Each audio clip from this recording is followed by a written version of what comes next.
Hilton Hour will not be seen tonight in order to bring you this special program.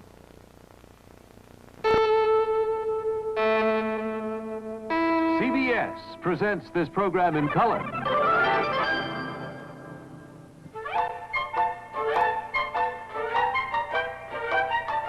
Stanley! From Hollywood, a salute to Stan Laurel.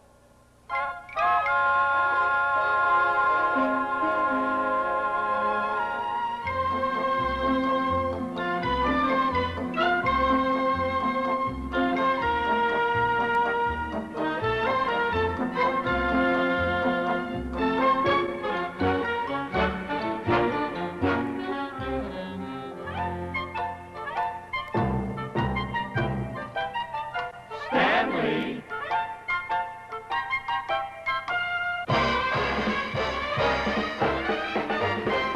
Whose photograph can bring a laugh?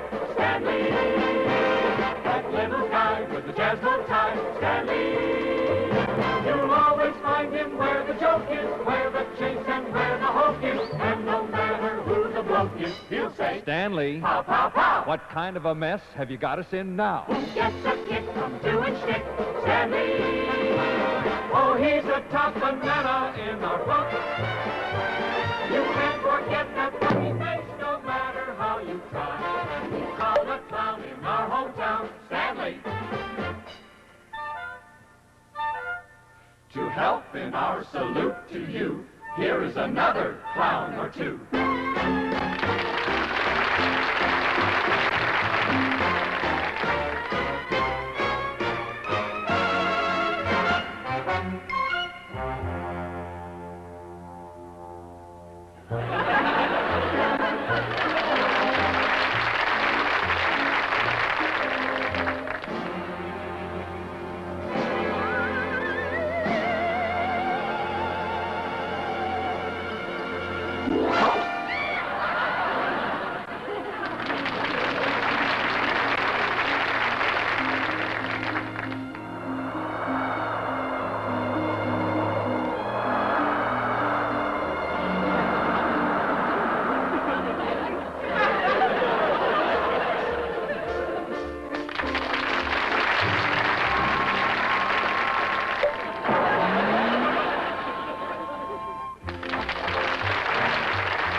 Oliver Hardy, the man who gave fat dignity, and Stan Laurel, the little man with a face like a grapefruit already squeezed. You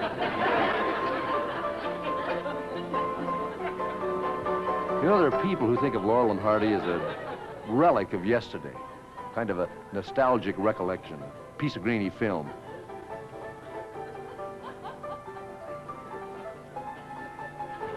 Believe it or not, that's his own face they're using there. These guys are hardly relics of yesterday. Today, Decades after the camera stopped grinding, fans are still enjoying Laurel and Hardy in motion picture theaters. Get a load of the rest of this bit from MGM's newly released full-length feature called Laurel and Hardy's Laughing 20s.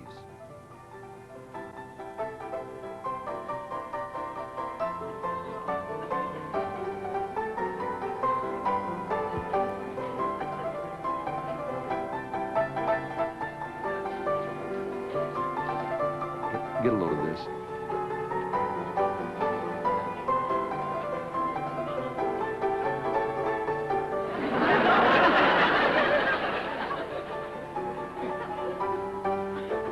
Stan was small, but he stayed in good shape because he had a great health secret. He let Ollie do all the heavy work.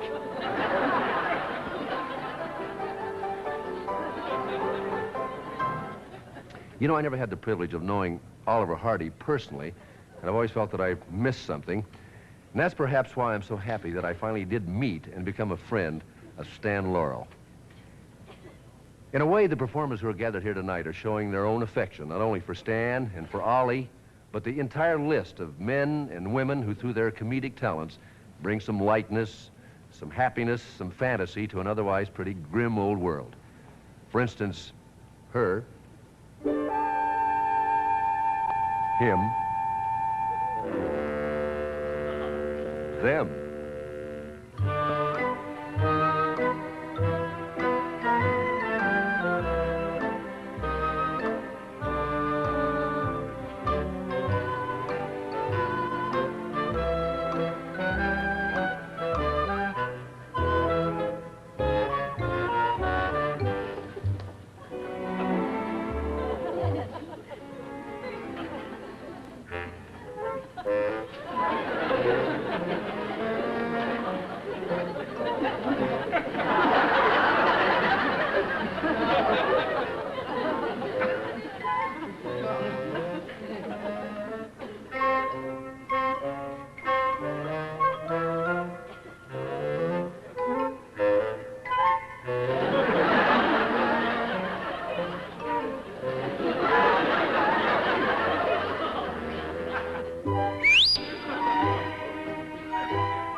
I think that little scene right there proves that Laurel and Hardy could be funny without throwing any pies. You know, the interesting thing about that scene is that you laugh at it, even when you know perfectly well what's going to happen. Now, psychiatrists say that's because we're not laughing at what exactly is funny, but because we enjoy seeing someone getting hurt. You know, with this in mind, there's a new situation comedy on television next season about a big family.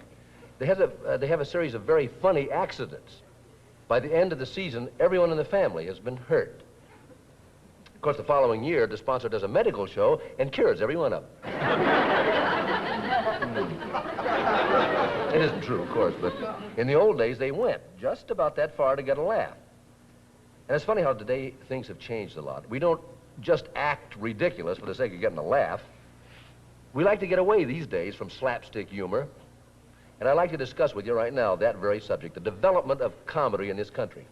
And I'm very happy to report to you that comedy has reached a level of sophistication of which I think we can all be proud. We no longer laugh at, say, what our grandparents laughed at, loud humor or slapstick humor. And by that, I mean humor that is based on cruelty and on physical pain. Most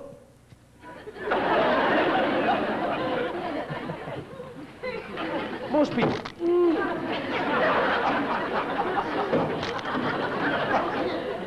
Most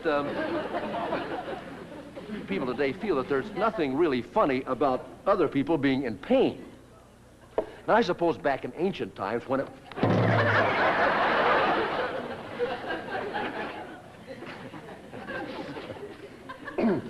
I suppose back in ancient times that most primitive man might have laughed at another human being in some kind of real and actual physical pain.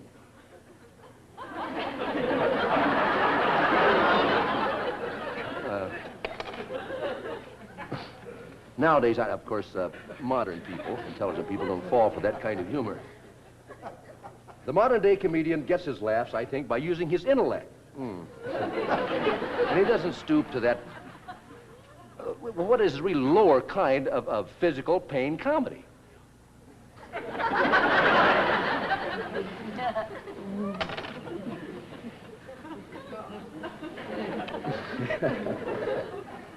Actually, only the infantile mind today, the childlike mind, would laugh at someone who was in serious pain and possibly suffering from blood poisoning.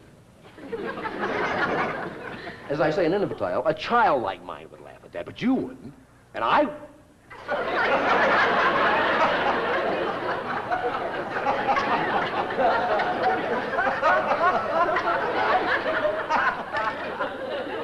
Oh, boy. Today, modern comedians come out in front of an audience and talk seriously to them. But they come out and they bring a stool or a chair, and their wit is what comes to.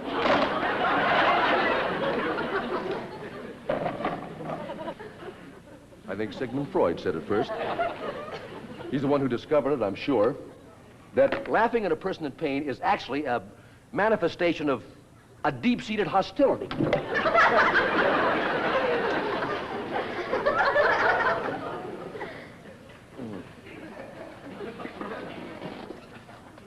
Professor Freud, for instance... Oh, sorry, Scylla.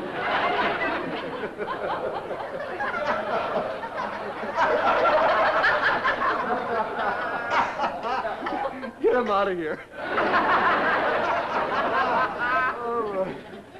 Oh, thank goodness we have reached a point in our civilization where we no longer laugh at people hurt or destroying themselves. And I'm very happy to say that today I think you'd have to look all over the world to find someone who'd laugh at a man who fell down and hurt himself.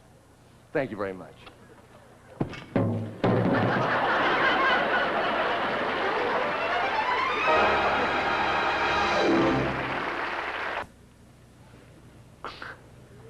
It's like a bit I saw in the Laurel and Hardy picture.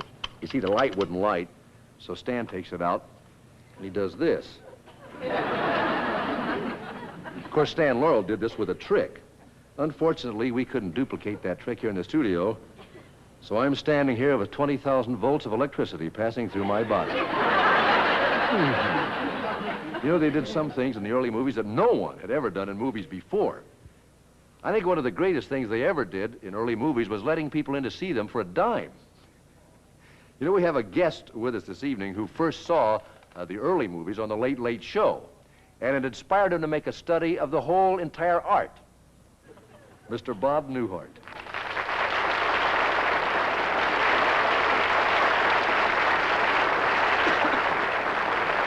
Thank you. In doing a little research on movies, which the Stan Laurel special is about, I had to watch a lot of prime-time television, a lot of daytime television, and I found watching Laurel and Hardy at nighttime is a lot different than watching Laurel and Hardy during the afternoon. The main problem is that at night, you only see them as a team. During the afternoon, they're two-thirds of a team. There's Stan and Ollie, and there's Uncle Freddie. This is kind of a stereotype of all kiddie shows across the country. It's called the Uncle Freddie Show, and usually a grown man will walk out with a beanie of some kind, like this on, and if he were anywhere else but a television studio, they would, you know, put him away for a couple of years. Apparently there's something permissive about it in the television. Anyway, he comes out and he talks to the kids before the show goes on. He comes out like this. Well, hi, boys and girls. Well, boys and girls, today is Thursday. And what do we always do on Thursday, boys and girls? All together, boys and girls. Come on, boys and girls. What do we always do on Thursday, boys and girls? You don't know what we do on Thursday, do you, boys and girls? Where do you get the kids?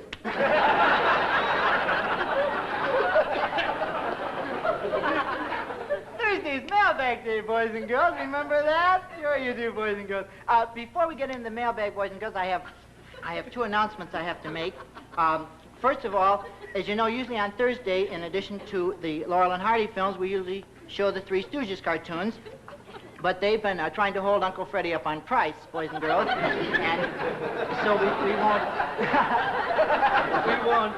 we won't be showing the Three Stooges cartoons anymore on the show, boys and girls. But Uncle Freddie has bought another cartoon show, which you boys and girls will enjoy very much. It's called the Army Training Films.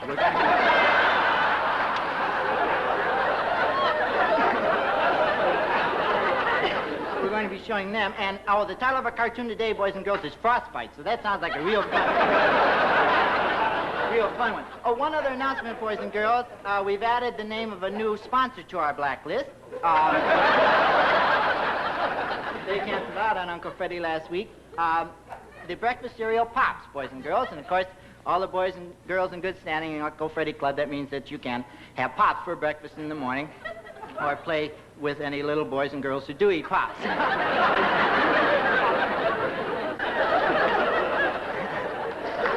Okay, all right, boys and girls. Boys and girls, before we get into the Laurel and Hardy cartoon for today, I have one other announcement. A lot of boys and girls have written about the $27 decoding ring.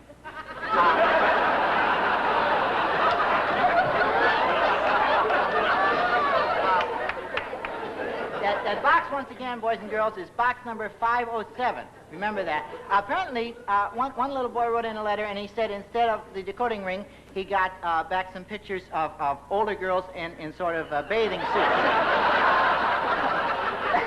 That was a slip-up in Uncle Freddie's office. That's a little service Uncle Freddie runs for some of the older boys and girls. Anyway, boys and girls, just signify the decoding ring and we won't have that problem. Okay, boys and girls, now let's get ready for the Laurel and Hardy cartoon, and I'll see you tomorrow. Goodbye, boys and girls!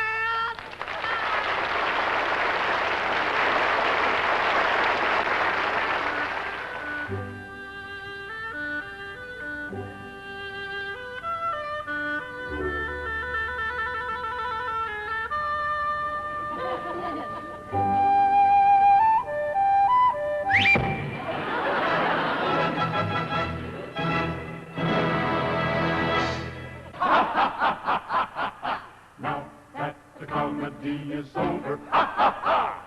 It's time for the cereal to begin. Ho ho ho! We have to hold our breath, 'cause they scare us half to death when the hero tries to save the heroine. We save up all our pennies every day so we can come to a Saturday matinee. We never knew so many things could happen to a girl till we started coming to see the perils of Earl.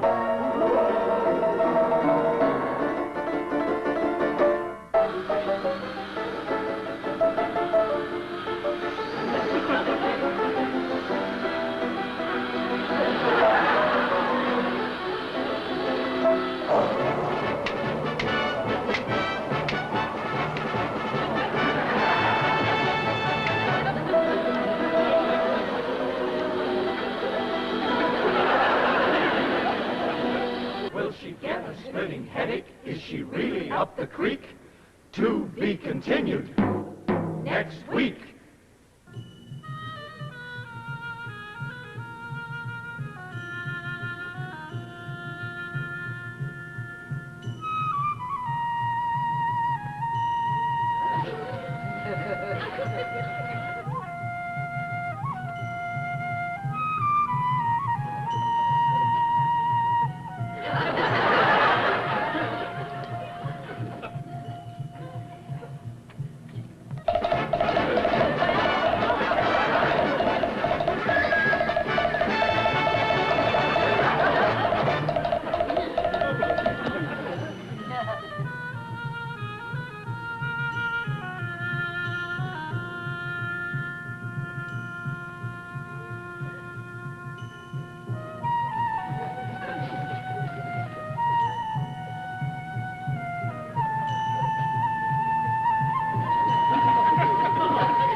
Will she flee from temptation? Will she turn the other cheek? To be continued next week.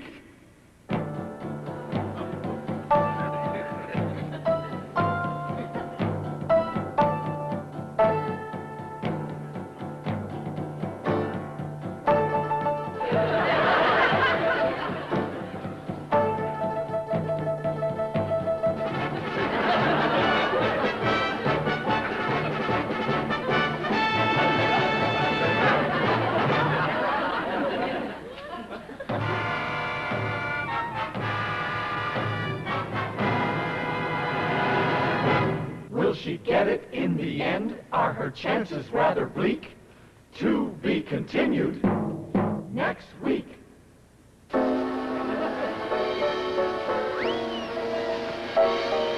Will they blow up little Pearl? Is her life at stake? To be continued right after station break.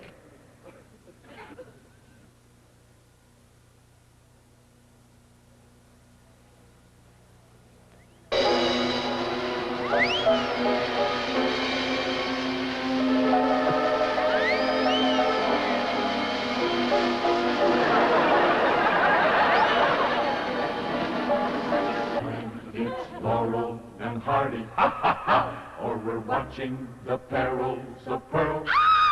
The entertainment is unique, so we're coming back next week. We look forward to our big day. It's the fun time Saturday matinee.